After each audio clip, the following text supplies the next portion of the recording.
Coroner gives his final verdict. I'm standing by it. I had been attacked by these same wolves, it's true, but I had been teaching them how to love each other. It's just a phase she's going through. Liv didn't have an unbroken bone in her body. You know she's on her way to already having been a dumbass. I knew.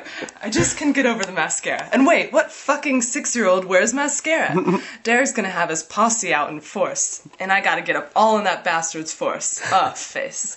And that's gonna take more than Alec Trebek's vocabulary. It's gonna take the entire collected vocabularies of the cast of The Fawlty Towers. Liv was about to faint and I opened the door for air. Whoa! What are you doing? We need air in here like we need termites eating even more holes in my plan. She turned around and suddenly had an umbrella in her hand and was threatening me with it. I'm going to your umbrella, your ass, and then I'm going home. That's all you need to know. Wait a second, look. And as fast as she fell for that old ploy, that's how fast I slapped her upside the head and snatched the umbrella from her hand. Look, a tomato that has Cossacks, I screamed. I have parakeet ringtones. It's the grand parade of lifeless packaging, Liv said, the thoughts slowly meandering their way through her several cerebral cortexes and up to her brain. Never mind that. Tonight, I'm going to conspire to buy all the galoshes in the world, and then give them to Derek. Liv started barking at the moving escalator. Today's the day, Liv, I screamed, and she stopped barking. Tonight I'm going to endear myself to Derek. We're going to get a major freak on. And then I'm going to corner the market on galoshes. Yeah, look at you digress. I heard that from Liv as she started to self-emulate. Later, I'd have to extinguish her ass. No, sorry. Later, I'd have to extinguish her with the ass end of a forearm. Reina, Greg, Mom called out, get your lame asses to the table. It's time to eat and listen to me dribble. Don't you need to go dabble in the galoshes markets? Reina asked as she bumped into me on the way to the escalator. I have no interest in galoshes, I said to Reina, raining down spit as I did. Then I'll just tell Mommy, she started to say until I gave her some licorice. Mom doesn't have to know how important galoshes are to me, I interrupted. I don't want her to worry, or to have another subject to prattle on about at dinner. I'm gonna tell Mom. Having eaten the licorice, Reina reverted to being, well, Reina, that you're not that limp-wristed enough for the galoshes crowd. After the terror of dinner, I limp-wristed my way to my room. Later, I'd sashay... Wait, no, this is my favorite line. I have to do it again. Okay. Later, I'd sashay my way to an encounter with Liv. Sashay my way. Beneath the light from a moon that was leaning on Saturn, I faced the facile diversity. It came in the form of a female unicorn with vending machines instead of cerebral cortexes. I have devised a plan to rewrite the movie. My fucked up Greek wedding, the unicorn said robotically and through its mandibles. I'm sure I can make it even more, and the unicorn hesitated even more between words. Brazenness seemed to be asking a bit much.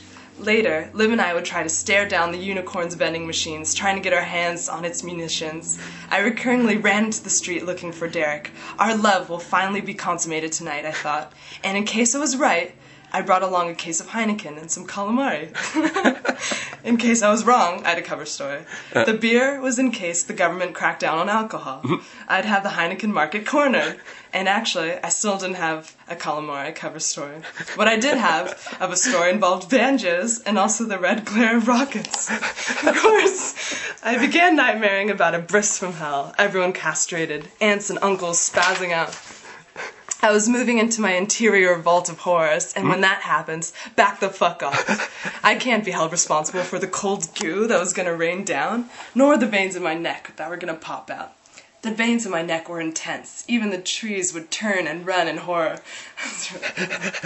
I began hearing the adenoids of boys kicking soccer balls, but I couldn't hear Derek's sinuses. Suddenly, we came up to Mrs. O'Connor's house. Liv suggested we take some decoupage and a tire iron to her windows. That's congenial, Liv. I'm serious. Let's go. I purred like a lapdog. I want to find Derek. I want to try my pickup lines on his monster jeans. I want to tie-dye his jeans and soul braid his hair. And I wanted to do a little more. I wanted to hear the rude sounds he make when my genitals were south of his border. I wanted to make rude noises myself and look back over my shoulder. I'd never done that before. It was 1 dime past midnight. It was time. I also wanted Liv to hear the sounds. Our ears would hear the sounds simultaneously, like we were riding the same motorcycle, like we were sitting on the same agitated washing machine. Are you going to second that emotion? Liv asked, her voice set on spin. I think, yes, I was so sure. Can you set your voice to rinse? We entered the dragon. I could hear the voice of Bruce Lee. It shook me to my cornea.